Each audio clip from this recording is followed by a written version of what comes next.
Pagi ini saya berada di sekolah Don Bosco ya. Anda lihat nih sekolahnya dengan lapangan luas, gedung bertingkat ya.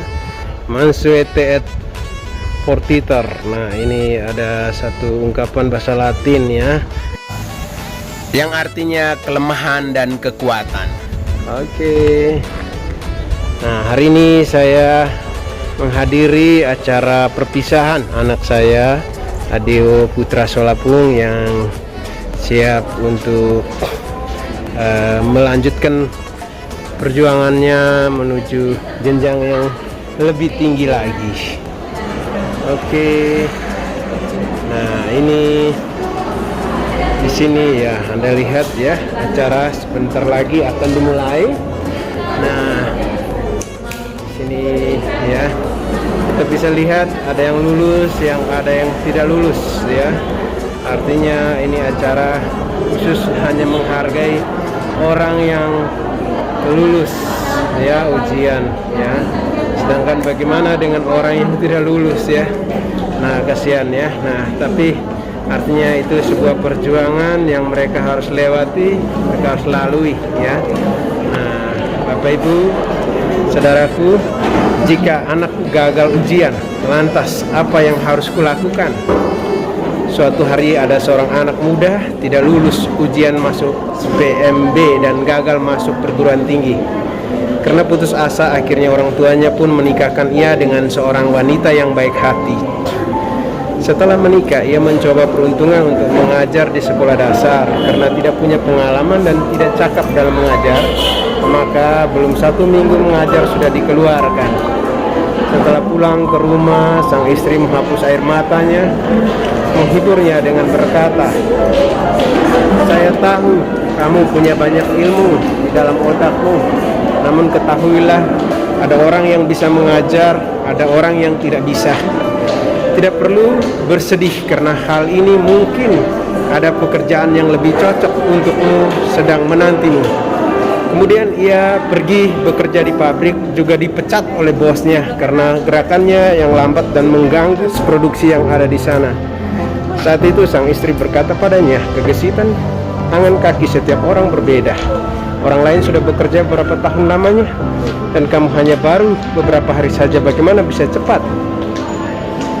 Kemudian ia bekerja lagi di banyak pekerjaan lain, namun tidak ada satupun, semuanya gagal di tengah jalan.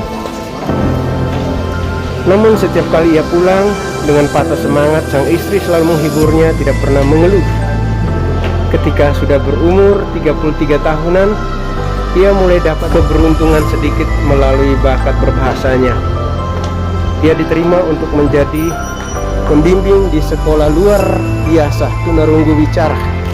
Kemudian ia membuka sekolah tunarunggu bicara sendiri, lalu karena banyak permintaan alat bantu tunarunggu, ia mulai menjual. Hingga akhirnya punya toko penjualan alat tersebut.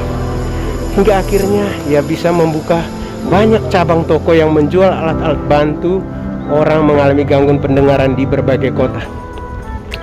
Dan kini ia sudah menjadi bos yang menjadi harta kekayaan berlimpah. Kini dia sudah sukses besar. Bertanya kepada sang istri bahwa ketika dirinya sendiri saja sudah merasakan masa depan yang suram, mengapa engkau tetap begitu percaya kepadaku? Ternyata jawaban sang istri sangat polos dan sederhana. Sang istri menjawab, sebidang tanah tidak cocok untuk menanam gandum, bisa dicoba menanam kacang. Jika kacang pun tidak bisa tumbuh dengan baik, bisa ditanam buah-buahan.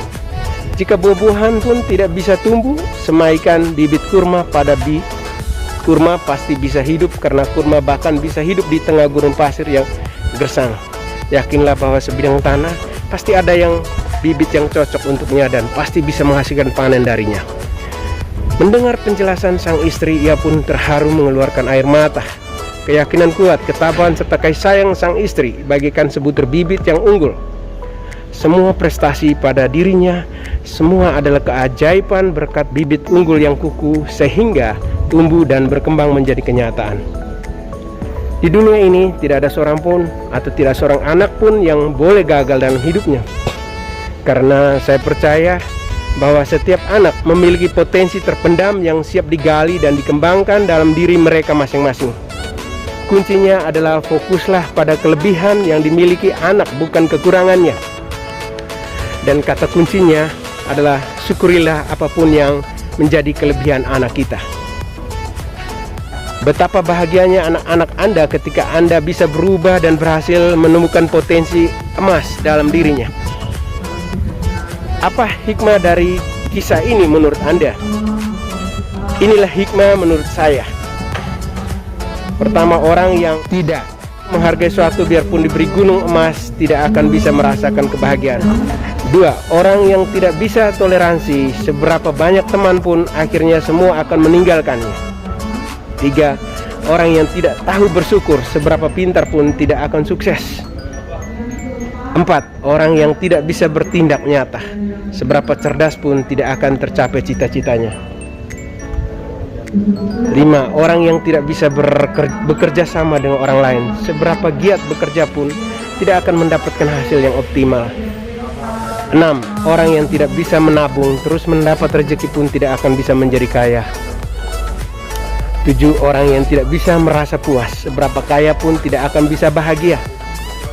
8, orang yang tidak bisa menjaga kesehatan terus melakukan pengobatan pun tidak akan berusia panjang.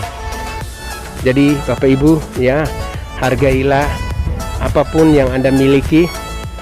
Jadi ya, apapun ya masalah Anda itu bukan masalah, asal Anda mau ya belajar, mengubah diri, dan akhirnya Anda bisa mencapai apapun yang Anda inginkan.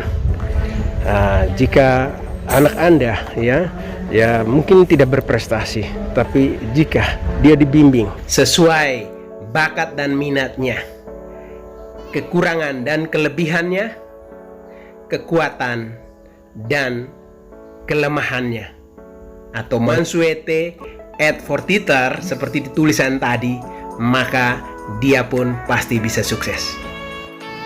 Oke, itu aja dari saya, Angel Solapung dari Persekolahan Don Bosco Tomohon. Salam sukses luar biasa. Bye-bye.